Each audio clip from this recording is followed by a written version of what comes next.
আসসালামু আলাইকুম। আপনারা সবাই জানেন যে বৈষম্য ছাত্র আন্দোলনের পরে প্রধানমন্ত্রী শেখ হাসিনা উনি কিন্তু ইন্ডিয়াতে চলে গিয়েছেন।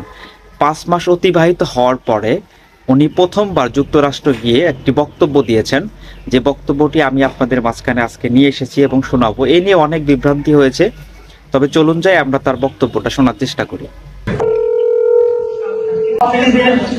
সকল নেতা কমিটি সংসদীয় সংগঠন থেকে শুরু করে বাংলাদেশের জনগণ, দেশের প্রবাসে যারা আছে সবাইকে আমি বিজয় মাসের শুভেচ্ছা জানাচ্ছি। এটি দুর্ভাগ্য আমাদের, অনেক ঘাত প্রতিঘাতের মধ্য দিয়ে যখন বাংলাদেশটাকে আমরা উন্নয়নশীল দেশের মর্যাদায় উন্নীত করলাম, কারণ 2008 নির্বাচনে আওয়ামী লীগ জয়ী হয়ে সরকার গঠন করে এবং তারপর থেকে দেশের সার্বিক উন্নয়নে কাজ করে যায়। বাংলাদেশের দারিদ্র্যের হার যেখানে 41 ছিল, আমরা তার কমিয়ে 18.7 ভাগে নামিয়ে আনি। তখন গভীর চক্রান্ত, আর সেই চক্রান্তের ফলে আজকে কি দেখা গেল? আজকে বাংলাদেশে জঙ্গিদের শাসন, সন্ত্রাসীদের শাসন, পিঠে পিঠে মানুষ হত্যা করা, পুলিশ হত্যা করা, পুলিশকে পিঠে ঝুলিয়ে রাখা, আওয়ামী লীগের নেতা কর্মী এ পর্যন্ত না হলেও প্রায় 4-5 হাজার আওয়ামী লীগের নেতা কর্মী এবং তাদের পরিবারের সদস্যদেরকে নির্মমভাবে হত্যা করা হয়েছে।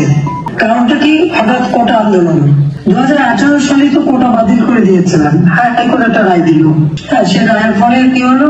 কোটা আবার তার পুনর্বহাল করলো। আমরা সরকারের পক্ষ থেকে উচ্চ আদালতে আপিল করে সেই রায় আমরা স্থগিত করে দিলাম, কারণ আমরা তো কোটা বন্ধই করে দিচ্ছি।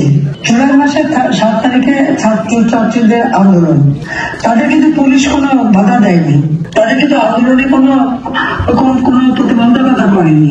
আমি বরং বলেছিলাম যে খবরদার এদের কখনো পুলিশ গুলি করবে না, আন্দোলন করছে না করুক, কারণ কোটা তো নাই, আমরা তাদের সাথে আলোচনা করি।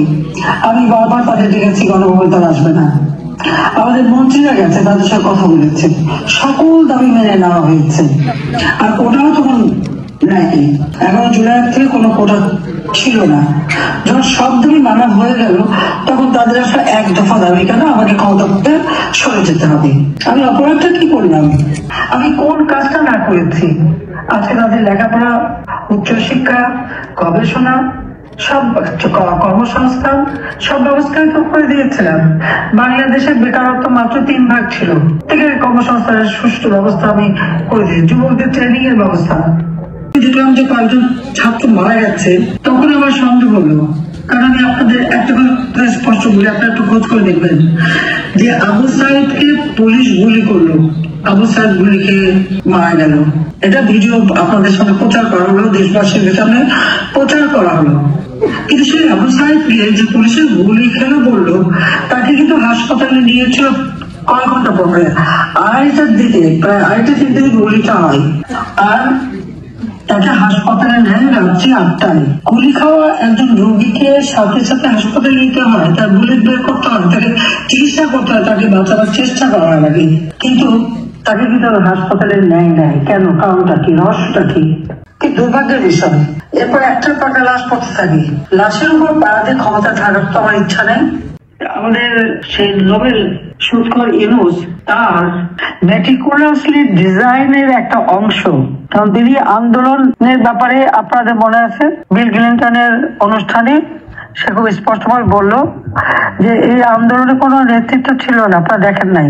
এই আন্দোলনে কোনো ছাত্র বা কারো কোনো কিছু করার ছিল না, এটা হলো তার মাস্টার মাইন্ড দ্বারা মেটিকুলাসলি ডিজাইন করে এই আন্দোলন করা হয়েছিল, এবং সেভাবে সে আমাকে ক্ষমতাচ্যুত করেছে এবং সে ক্ষমতা এসেছে। তাহলে এই আন্দোলনে তাহলে কারা ছিল?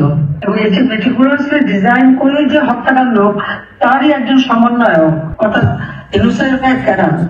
নিজে স্বীকার করেছে, বলেছে কি পুলিশ হত্যা না করলে আর মেচরে আগুন না দিলে তাদের বিপ্লব সার্থক হতো না। কিসের বিপ্লব? এখানে জনগণের সম্পৃক্ততার কি ছিল? হ্যাঁ, কিছু লোক বিভ্রান্ত হয়েছিল, মানে দেশে অনেক শিক্ষিত সমাজ, অনেকে তাদেরকে সমর্থন দিয়েছিল, ভেবেছিল এটা বোধহয় বিরাট একটা কোনো আন্দোলন। কিন্তু আপনারা যদি গভীর ভাবে দেখেন যে সবকিছু অত্যন্ত পরিকল্পিত ভাবে তাদের বিশেষ প্রশিক্ষিত সন্ত্রাসীদের দ্বারা এই ঘটনা ঘটিয়েছে। অবশ্যই ভিডিওটা ভালো লাগলে চ্যানেলটি সাবস্ক্রাইব করে রাখবেন। ধন্যবাদ।